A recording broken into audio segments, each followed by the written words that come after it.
basa. Ah! Eh, bakit parang gulat ka?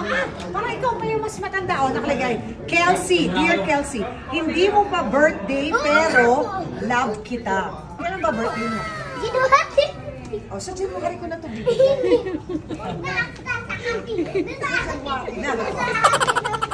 O, buksan mo, buksan mo, buksan mo. Alasay mo na. O, buksan mo. Diyos ko, ano ba naman ikaw? Parang matanda. Gusto mo ba yan?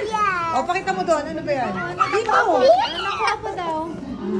Wow, Neil. Maliit lang kasi hindi mo pa birthday. Sa birthday mo na yung malaki. Hindi ko naman po kasi kaya very good ka po. Score pala. Hindi mo pa birthday, pero love kita. Ay, ano? Hindi nga. Hi, ma'am. Ah, baka-arte naman ng mga nails na ito. Ama, syempre po, para maganda yourself.